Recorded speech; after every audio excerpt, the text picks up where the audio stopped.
In April 1999, in the city of Hikari, Yamaguchi Prefecture, Japan, a serious murder case occurred that shocked the entire nation. The perpetrator, an 18-year-old young man, brutally murdered a mother and her child, and then committed an act of necrophilia with the mother's body. The case, with its cruel details, caused public outrage. Yet, the perpetrator was protected by the law simply because he was not yet 20 years old. What shocked the public even more was that during the trial, the murderer's lawyer argued that the act of intercourse with the deceased was because the perpetrator believed that by introducing his sperm into the victim's body, she would come back to life. Who was this murderer? What led to the tragic event where a minor could so heartlessly kill an infant and her mother? Before we get into today's story, don't forget to subscribe to the channel so you don't miss any of our latest videos.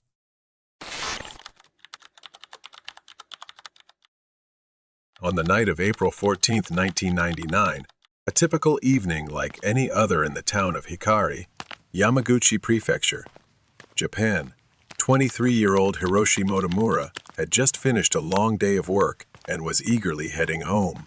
At 7:00 p.m., he entered the narrow alley leading to the house where he lived with his beloved wife Yayoi Motomura and their 11-month-old daughter, Yuka. But as soon as he placed his hand on the door, Hiroshi felt that something was wrong. The house, usually filled with the lively chatter of Yayoi, was unusually silent today. A sense of unease rose within Hiroshi as he realized the door was unlocked. He froze, doubt clearly visible in his eyes. This wasn't like Yayoi, his wife who was always meticulous about every little detail, especially with baby Yuka in the house. Hiroshi slowly pushed the door open, and the sight inside left him stunned. The house, usually tidy and orderly, was now in disarray. Everything disrupted as if someone had deliberately shattered the peace of their home. An unsettling feeling overwhelmed Hiroshi as he called out for his wife and child, but the only response was a terrifying silence. With each passing second, Hiroshi's fear grew more intense. He searched every room, checked every corner, but there was no sign of his wife or daughter. Until he approached the wardrobe in the bedroom, a bad premonition made him hesitate. The door was slightly ajar, and he could see the edge of a familiar blanket peeking out. His heart raced, his hands trembling as he touched the door and opened it. The sight that met Hiroshi's eyes was beyond anything he could have ever imagined. Yayoi's lifeless body, wrapped tightly in a blanket, partially unclothed. Hiroshi collapsed, his legs no longer able to support him. He couldn't believe what he was seeing. Tears streamed down his face. The man who had been cheerful just minutes ago was now engulfed in sorrow and despair. In his panic, Hiroshi gathered all his strength to call the police. About 30 minutes later, the police arrived. They quietly went about their work, searching the entire house for clues about what had happened. But the pain didn't end there. During their search, the police discovered something even more horrifying.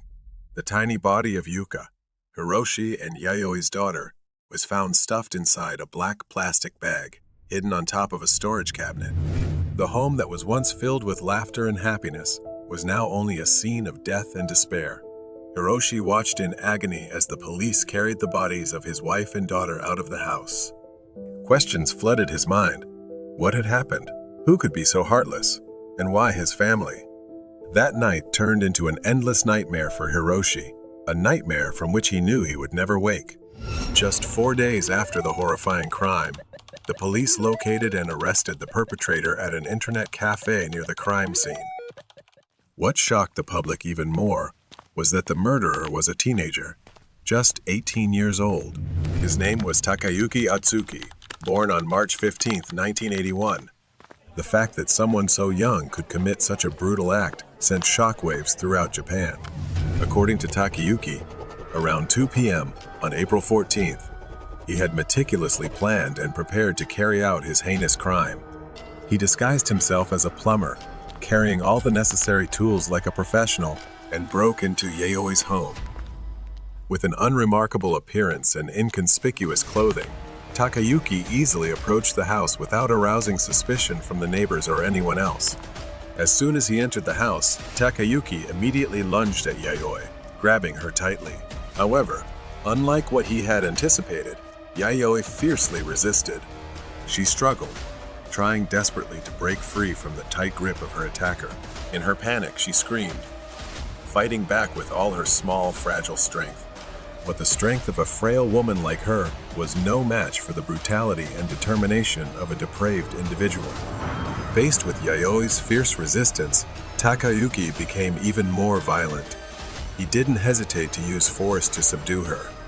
Yayoi's cries for help were abruptly silenced as Takayuki cruelly taped her mouth and nose shut, suffocating her. Yayoi grew weaker, and eventually, she suffocated to death in extreme pain and terror. Takayuki's perverse eyes focused on Yayoi as she lay dying, indicating that his crime didn't end there. After murdering Yayoi, Takayuki proceeded to commit an unspeakable act on her lifeless body. Meanwhile, little Yuka, the 11-month-old daughter of Yayoi and Hiroshi, witnessed the entire ordeal in sheer terror. In despair, baby Yuka tried to crawl onto her mother's body, but it was too late. Fearing that the baby's cries would alert the neighbors, Takayuki pulled the baby away from Yayoi not once, but twice, before ultimately strangling the child with a rope until she too lost her life.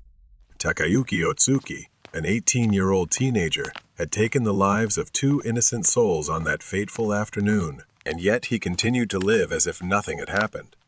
He even didn't hesitate to sit and play games at an internet cafe near the crime scene, showing no sign of fear or remorse. The brutal murders in Hikari Town sparked a massive wave of outrage across Japan. People were not only heartbroken by the tragic deaths of Yayoi Motomura and baby Yuka, but also deeply angered by the inhumane cruelty of the perpetrator. In June 1999, the Yamaguchi District Prosecutor's Office filed charges in the Supreme Court, demanding the harshest punishment, the death penalty for Takayuki Otsuki for the horrific crimes he had committed. However, disappointment swept in when this charge was dismissed.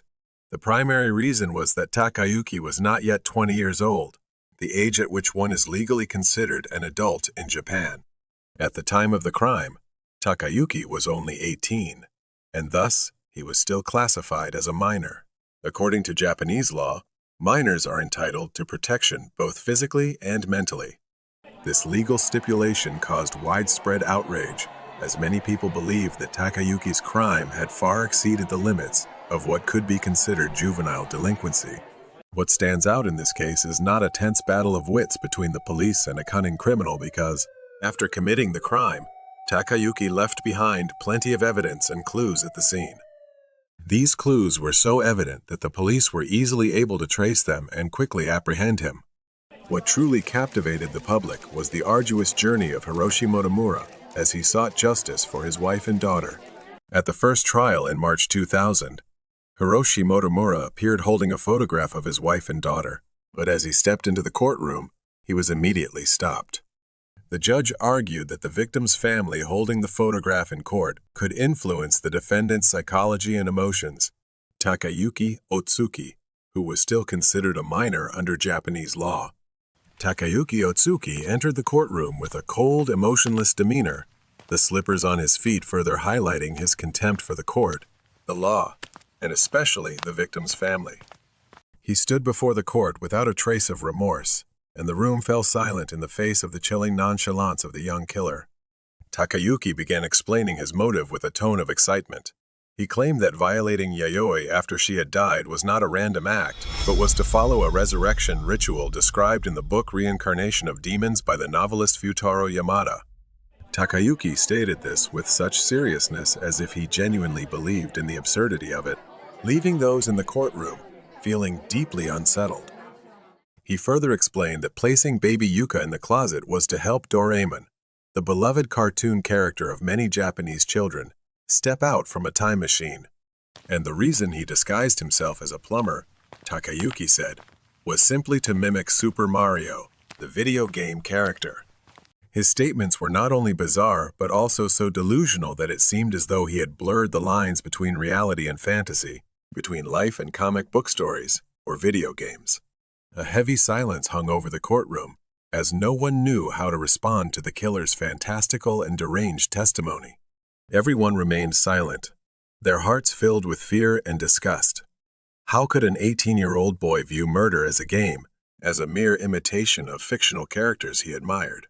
After finishing his testimony, Takayuki Otsuki suddenly lifted his chin, smirking arrogantly.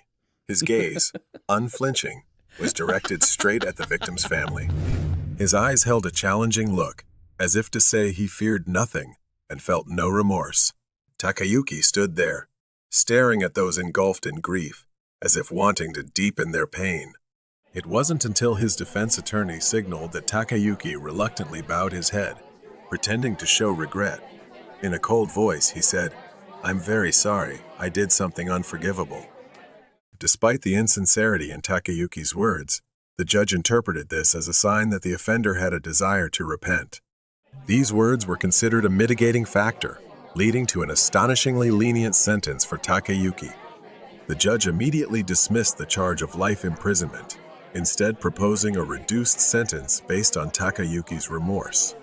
He stated that with this attitude of repentance, Takayuki might only face 7 to 8 years in prison and would be protected under juvenile law. In fact, if Takayuki demonstrated good behavior while incarcerated, he could be released even earlier. The entire courtroom felt as if it had been frozen after hearing this verdict. Amid the heavy atmosphere, Takayuki's defense lawyer didn't hesitate to raise his hand in a victory sign, as if mocking the victim's family right in front of the judge. This action ignited the fury of Hiroshi Motomura, who had endured too much pain since losing his wife and daughter. Immediately after the trial, in a rage he could no longer contain, Hiroshi held a press conference. Standing before the media cameras, he spoke with a trembling but determined voice. "I am devastated by this sentence. Where are the rights of the victims? Where is the justice for their family?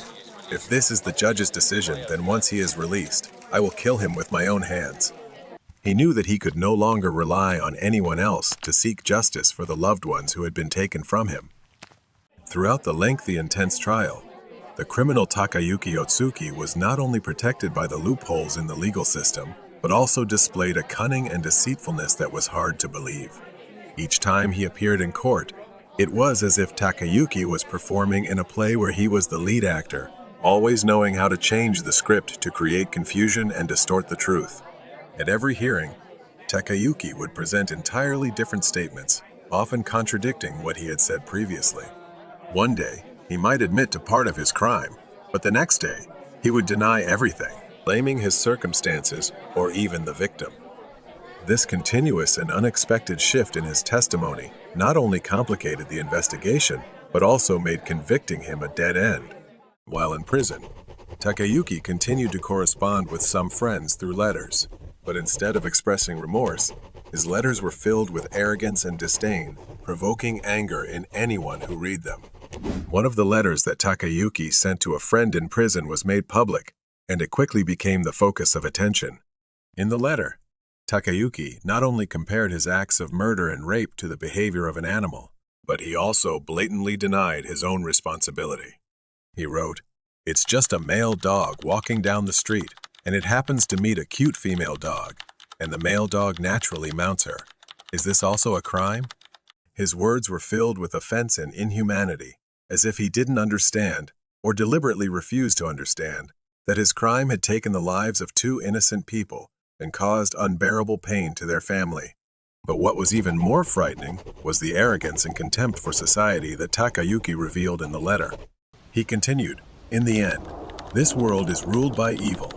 7, 8 years from now, when I get out of prison, you'll all have to throw me a grand party to welcome me." When this letter was published, it caused public outrage. Takayuki's brazen words and defiant attitude not only deepened the grief of the victims' families, but also sparked a strong backlash in public opinion. After the press conference ended, Hiroshi Motomura was invited by prosecutor Yoshida into his office, where Yoshida confided, as a father with a young daughter himself, he couldn't imagine anyone being so heartless as to murder a child crawling towards her mother. If the law cannot make someone like that pay for their crimes, then what good is the law? He didn't support the trial's outcome. Even if his superiors opposed him, he was determined to condemn the verdict, even if he failed 100 times. He would try 101st time to make Takayuki pay. After hearing the prosecutor's words, Hiroshi Motomura suddenly felt a renewed sense of purpose. At 10:30 p.m., Hiroshi appeared on Asahi Television's news program.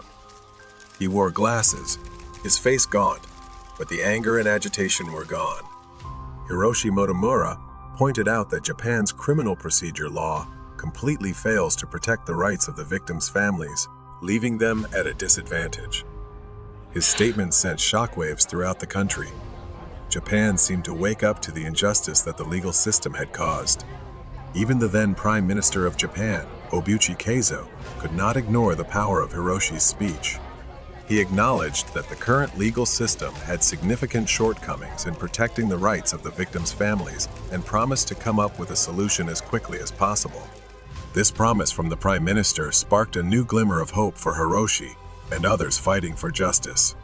On March 14, 2002, the case was reopened, and the family continued to petition the Hiroshima High Court, demanding that the defendant be sentenced to death.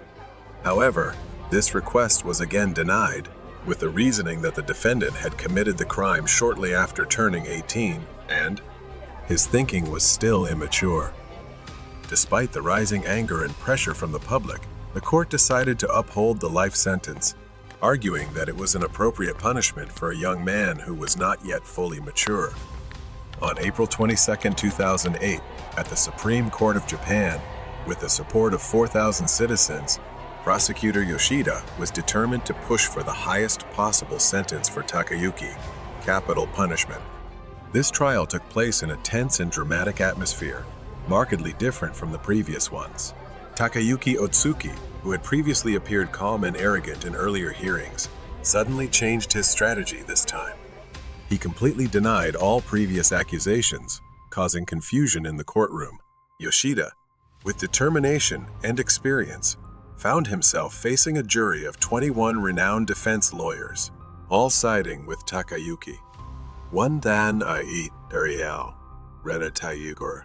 Leading the defense team was Yoshihiro Yasuda, a well-known lawyer who often defended the rights of defendants, especially in cases involving the death penalty.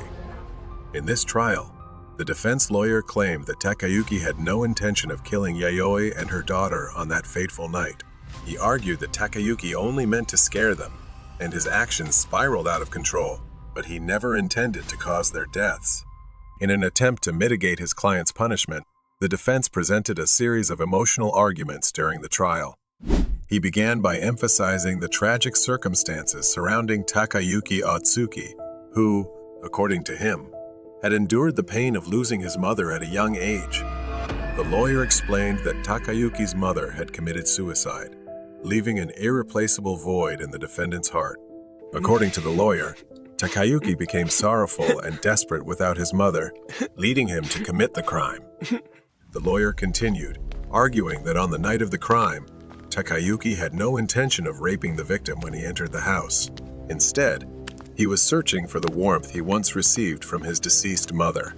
When Takayuki embraced Yayoi, the act stemmed from the unconscious need of a child longing for his mother's comfort. However, due to Yayoi's fierce resistance, Takayuki lost control, ultimately suffocating her to death. The lawyer asserted that Takayuki's actions were not premeditated murder, but rather the result of confusion and a loss of control in a stressful situation. Regarding the act of engaging with the victim's body after her death, the defense put forward a shocking argument. He stated that Takayuki believed that if he could deposit sperm into the victim's body, she would come back to life. To Takayuki, this was not an act of disrespect or abuse, but rather an attempt to revive Yayoi. The lawyer maintained that Takayuki's actions were not driven by malice, but by a misguided belief and ignorance. The defense also accused the prosecutor of deliberately portraying Takayuki as a malevolent figure to justify the demand for the death penalty. He argued that Takayuki was not a cold-blooded killer, but a lost young man, haunted by the pain of losing his mother. The lawyer stressed that the prosecutor had ignored these complex psychological factors and focused solely on painting Takayuki as a criminal beyond redemption. However, these defenses not only failed to convince the judge, but also sparked widespread outrage among the public. People across Japan, following the case closely, were outraged by the arguments justifying the heinous acts Takayuki had committed. They could not accept that someone who had brutally taken 2 lives was being portrayed as a victim, and they demanded a fair sentence to bring justice to the victim's family. The judge made an unexpected decision. He completely rejected the lawyer's defense, affirming that nothing could justify the brutal crime Takayuki had committed. After thoroughly reviewing all the evidence and testimonies, the judge decided to sentence Takayuki Otsuki to death. This was a historic decision, as Takayuki became the first minor in Japanese legal history to be sentenced to death. This decision was seen as a major victory for the prosecution and those who had persistently fought for justice. However, Takayuki Otsuki's legal journey did not end there. While serving his sentence, things did not go as planned. On February 20, 2012, the Japanese Supreme Court unexpectedly overturned Takayuki's death sentence after determining that there was a serious error in the victim's autopsy report. This error raised many questions about the accuracy of the investigation process and made the death sentence impossible to carry out. Once again, justice seemed delayed. In 2014, Takayuki was transferred to Hiroshima prison, where he continued to be held while awaiting the final decision on his fate. By the end of 2016, Takayuki was still alive, and his case remained unresolved. His future hung in the balance, not only as a question for Japan's legal system, but also as a lingering wound for those awaiting a final, fair, and transparent verdict. This case, with its complex and unexpected developments, left a mark not only on the history of Japanese law, but also as a lesson on the difficulties and challenges of enforcing justice. It raised questions about how the legal system should handle serious crimes committed by minors and about balancing the protection of human rights with the demand for justice for victims. Thank you for listening to our crime story today. Don't forget to hit the like button and subscribe to stay updated with more intriguing cases on our channel.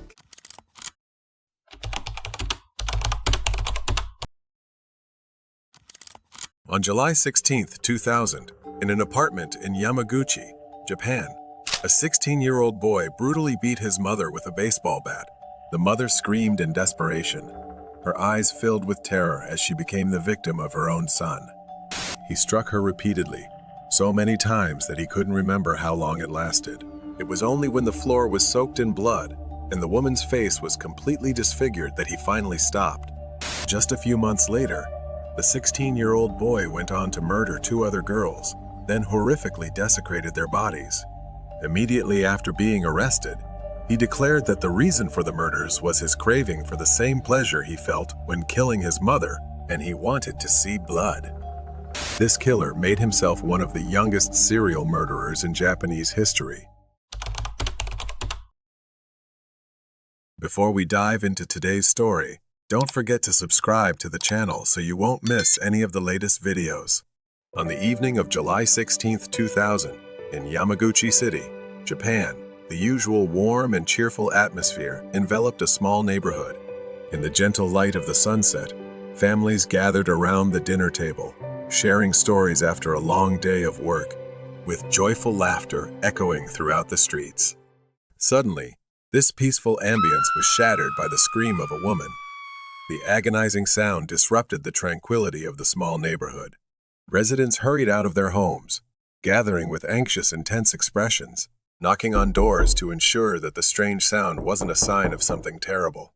After a while of checking and finding nothing unusual, the neighbors reassured each other that they must have misheard. Everyone happily returned to their homes, not noticing that behind the curtains of apartment 43, a pair of eyes was secretly observing everything. As the crowd dispersed and the small neighborhood returned to its usual quiet state, the curtains of house 43 slowly drew back. Hidden in the darkness of the house was a 16-year-old boy. He slowly returned to the living room, where his mother lay barely alive in a pool of blood. The woman struggled to make faint sounds, her eyes filled with despair as she looked at the son she had given birth to. A sense of horror engulfed the space as the mother found herself utterly powerless. She closed her eyes, awaiting the next act of cruelty from her own child. The teenage boy paused for a moment, his eyes vacant. A grotesque smile spread across his face, his hands gripping the blood-stained baseball bat tightly. He raised it and struck the unfortunate victim repeatedly. The killer continued to strike so many times that he couldn't remember how long it lasted. It was only when the floor was soaked in blood and the woman's face was completely disfigured that he finally stopped. Blood from the woman stained the floor red, and the killer just stood there, his eyes fixed on the horrifying masterpiece he had created. Then, he burst into eerie laughter. It was a haunting scene that would send chills down anyone's spine. Perhaps we all wonder, how could a 16-year-old boy commit such a gruesome act? Was his inhumane behavior merely the result of a momentary lapse, a temporary misstep? The answer is no. No one could have imagined that this was only the beginning of a series of horrifying crimes to come. After killing his mother, he discovered that he enjoyed seeing blood, and he didn't hesitate to seek out victims to satisfy his perverse craving. That 16-year-old murderer was Yukio Yamaji, born on August 21, 1983, in Yamaguchi City, Japan, an only child in an ordinary family. Yamaji's life was far from peaceful. His father, the sole breadwinner of the family, suddenly passed away while Yamaji was still in elementary school. His father died from cirrhosis, a consequence of years of alcoholism. His sudden death left an unfillable void in the lives of Yamaji and his mother. The father's death was not only a significant emotional loss, but also a severe financial blow to the small family. From that point on, all the burdens fell on his mother, a woman who worked as an employee at a small shop in town. She had to strain herself to raise Yamaji, working hard to ensure that her son could continue his education and live a normal life like other children. But with her meager salary, life for Yamaji and his mother became more difficult than ever.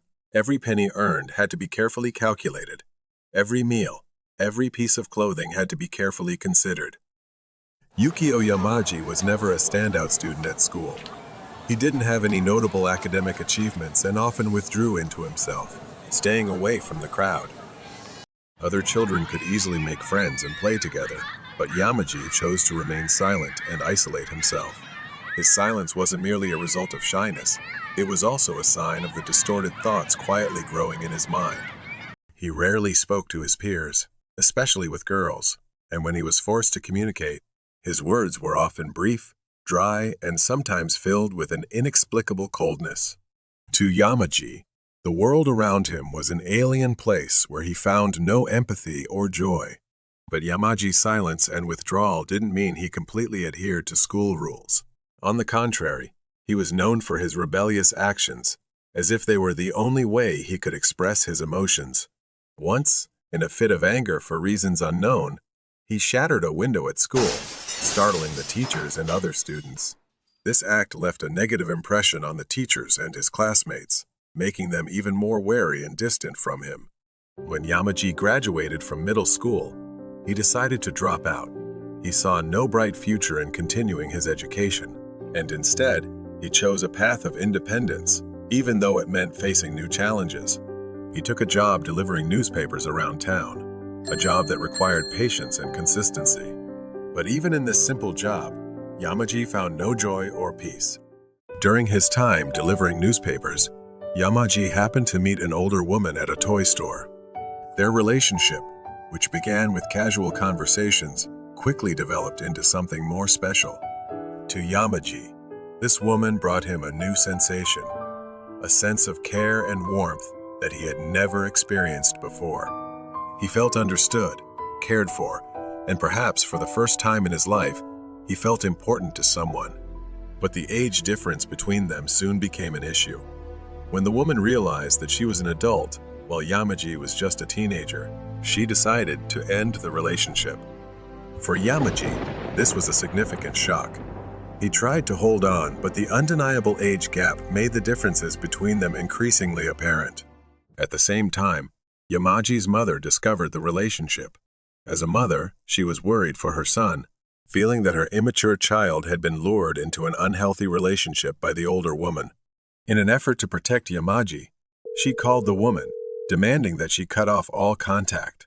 This action by his mother infuriated Yamaji to the extreme. In his twisted mind, his mother's actions were not just an interference in his personal life, but also a betrayal, as she had previously promised to respect and support all of Yamaji's decisions. After discovering his mother's call to his lover, instead of arguing with his parent like most teenagers, Yamaji made a choice that was far from human. He decided to murder his own mother. On July 16, 2000, like any other day, Yamaji returned home after his evening shift, but unlike usual, he came home much earlier that day. Yamaji quietly opened the door and stepped inside. After looking around, he saw his mother busy in the kitchen, preparing dinner. The woman, engrossed in her cooking, was unaware that the devil was right behind her. Gripping an iron baseball bat tightly in his hand, he quietly approached her and delivered fatal blows to his mother. With the first few blows, Yamaji's mother was still alive. She desperately tried to crawl away, dragging herself over shards of glass in a futile attempt to escape. However, faced with the brutality of her assailant, all her efforts were in vain. After finishing his gruesome act, Yamaji stood up straight and looked down at his mother's cold, lifeless body, his face void of any emotion. He had no intention of cleaning up the scene, nor did he worry about hiding his crime. Yamaji coldly changed into a new set of clothes, leaving his mother's corpse behind, and walked out of the house. He headed straight to a date with his girlfriend. A few days later, having grown tired of living with the dead, Yamaji voluntarily called the police and confessed to his crime. When the police arrived at the scene, they were horrified by what they found: a teenager nonchalantly sitting on a chair, scrolling through his phone, while beside him lay the decomposing body of a woman with a putrid stench permeating the entire room. Yamaji's mother was determined to have died due to brutal beatings, with many of her ribs shattered, and her face was so disfigured that it was unrecognizable. While the police tried to remain calm and handle the crime scene, Yamaji sat there, completely unconcerned and unafraid, continuing to scroll through his phone as if nothing around him mattered. Yamaji's indifference and lack of emotion in the face of his own mother's death sent chills down the spines of the investigators. They realized that in front of them was a teenager who had completely lost his humanity, someone whose apathy had reached a terrifying level. Yet, ironically, the judges did not see the situation in the same light. The trial of Yamaji for the crime he committed against his mother became the center of public attention, sparking much controversy and outrage within the community. While many expected a severe sentence for Yamaji's brutal actions, the court's verdict left everyone stunned. The court recognized that Yamaji's living circumstances, including the early death of his father and the financial difficulties faced by him and his mother, had placed him in a difficult situation, leading him to feel trapped with no way out. The judges believed that Yamaji's brutal actions were merely a momentary outburst, a reaction to being pushed to the brink, rather than a reflection of his true nature. They argued that, although Yamaji committed a serious crime, deep down, he still retained some sense of decency.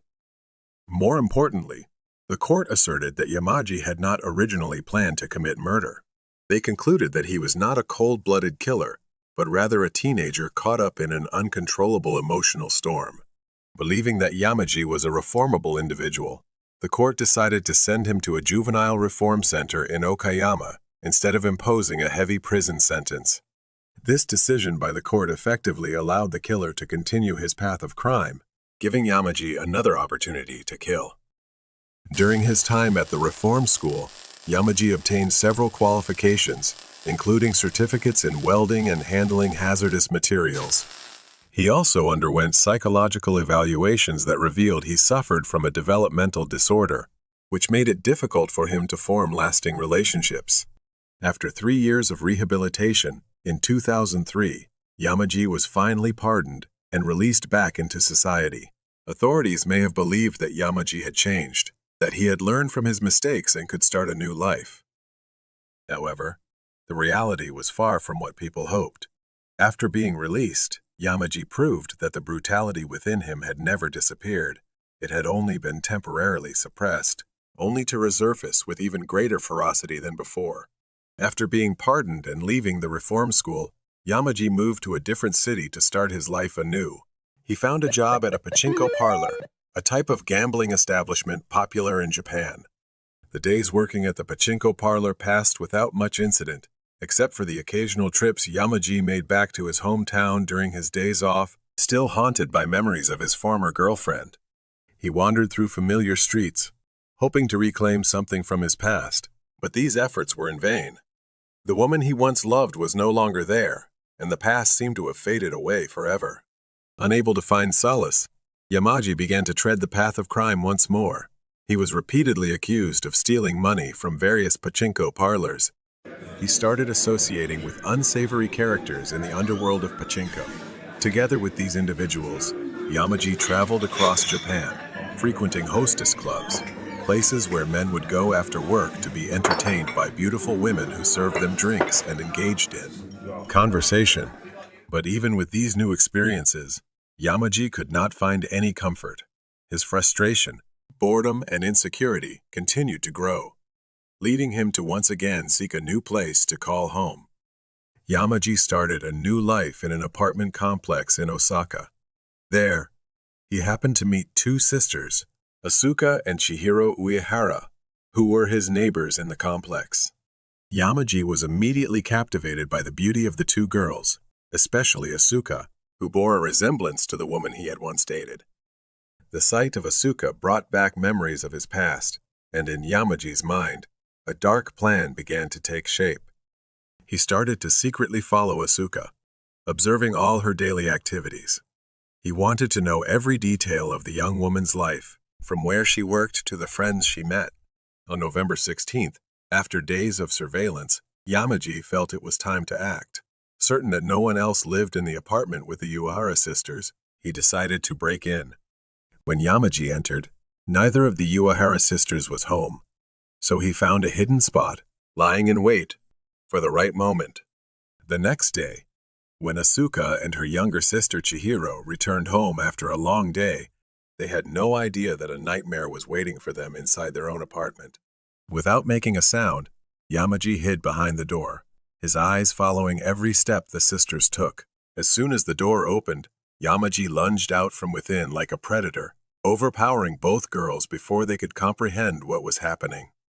With a knife already prepared in his hand, Yamaji showed no hesitation. He struck with unbelievable brutality, stabbing both victims repeatedly in the face and chest. Asuka and Chihiro had no time to react, collapsing in unbearable pain, but the nightmare was far from over. With both girls barely clinging to life, Yamaji began his next horrific crime. He approached them, cold and without hesitation, and started to sexually assault the victims. Every second, every minute felt like an eternity for Asuka and Chihiro, as they endured unimaginable humiliation, while their bodies writhed in agony from the stab wounds inflicted by Yamaji. They were too weak to resist. Time passed, and once his monstrous act was completed, Yamaji calmly stood up as if nothing had happened. He stepped out onto the balcony, lit a cigarette, and gazed into the distance, as if savoring the moment after finishing his work. Yamaji stole 5,000 yen from the apartment, then coldly set it on fire, turning the entire place into an inferno. The flames roared fiercely, consuming all traces of the crime. The blazing fire in the dead of night not only engulfed the apartment, but also burned away any remaining faith in the humanity of someone whom society had trusted and given a chance at rehabilitation. The quiet apartment complex was quickly awakened by screams and the strong smell of smoke billowing from the fire. Residents in the building panicked, rushing outside as they saw the flames raging from one of the apartments. Firefighters were immediately called to the scene. They urgently deployed their teams to extinguish the spreading fire, but despite their best efforts, the apartment was reduced to ashes. Amid the ruins, the charred bodies of Asuka and Chihiro Uehara lay there, with the horrific nature of the crime still evident. Realizing this was not just an ordinary fire but a heinous murder, the police launched a serious investigation with the hope of catching the killer. Suspicion quickly turned to Yamaji, who lived in the same apartment complex and was known for his dark past. His recent behavior and obsession with Asuka made him the prime suspect in the investigation. It didn't take long for the police to gather evidence and identify Yamaji as the main suspect. On December 5th, Yamaji was brought in for questioning, but they were surprised when Yamaji neither resisted nor denied anything. As soon as he entered the interrogation room, he calmly confessed to all the crimes he had committed. He admitted that he had murdered the Uehara sisters and then set the fire to cover his tracks. Yamaji's composure left the investigators chilled to the bone. In his statement to the police, Yamaji said, "The reason I killed them is that I could feel the same pleasure as when I killed my mother before, so I decided to do it again. The target could be anyone. I wanted to see blood." Even when facing the law, Yamaji did not hesitate to reveal his true nature. He was willing to talk to the police and the prosecutor, especially because the prosecutor was an attractive woman, and he was eager to explain the rape, the murders, and his motives. After his arrest, Yamaji immediately faced severe charges from the prosecutor.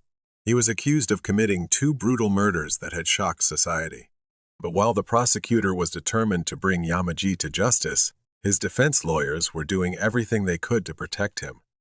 In an effort to lessen their client's legal responsibility, the defense attorneys requested that Yamaji undergo a psychiatric evaluation and other tests. They aimed to prove that Yamaji lacked the mental capacity to be held accountable for his actions and sought to reduce his punishment. Yamaji's lawyers later informed the court that he had been diagnosed with Asperger's syndrome, a form of autism. This syndrome can affect an individual's ability to communicate socially and understand moral norms. They argued that, given his mental condition, Yamaji was unfit to stand trial, as he could not fully comprehend his actions or take responsibility for the crimes he had committed. However, the judge carefully considered the arguments from both sides and ultimately sided with the prosecutor. He asserted that, despite Yamaji's Asperger's syndrome, he still possessed enough awareness to understand the consequences of his actions. This decision forced Yamaji to face murder charges in a public trial, where the truth about his nature would be brought to light. The prosecutors argued that Yamaji's actions were not just a series of impulsive events, but the result of a carefully planned scheme. They hypothesized that Yamaji had intended to evade the police after committing the crimes, and the money he stole from the Uehara sisters' apartment was meant to fund his continued life on the run. By May 2006, Yamaji finally pleaded guilty in Osaka District Court to the murder of the Uehara sisters. In the courtroom, all eyes were on him, waiting to see if Yamaji would show any remorse. But contrary to expectations, Yamaji maintained a chillingly calm demeanor. He seemed to have accepted his fate, coldly stating, "It's clear that I will be sentenced to death. I am not afraid to die." Yamaji's defense lawyers were unable to present any valid reasons to mitigate his crime. They admitted that Yamaji no longer had any desire to live. Perhaps, until the end of his life, he will never feel regret or true repentance, the lawyer added, expressing clear despair and helplessness regarding their client's condition. After considering all the factors, the judge had no choice but to sentence Yamaji to death. In his ruling, the judge strongly condemned Yamaji's actions, stating, "The defendant became a demon when he killed." The victims had to endure unimaginable fear and pain in their final moments. The death penalty is inevitable. 3 years later, in 2009, Yamaji was executed at the age of 25. He was hanged alongside 2 other murderers, making Yamaji the youngest person to be executed in Japan since 1972. Yamaji's death marked the end of a life abandoned and lost by society, but it also left a dark stain in Japan's criminal history. The story of Yamaji is not just the story of a cold-blooded killer, it is also the story of a person who was abandoned, lost in a society he could not integrate into. Yamaji's apathy and cruelty were not solely the result of his nature, but also stemmed from deep psychological wounds that society failed to heal. In the end, Yamaji chose the path of darkness, a path with no return, and the price he paid was his own life. Thank you for listening to today's crime story. Don't forget to hit the like and subscribe buttons to catch more gripping cases on our channel.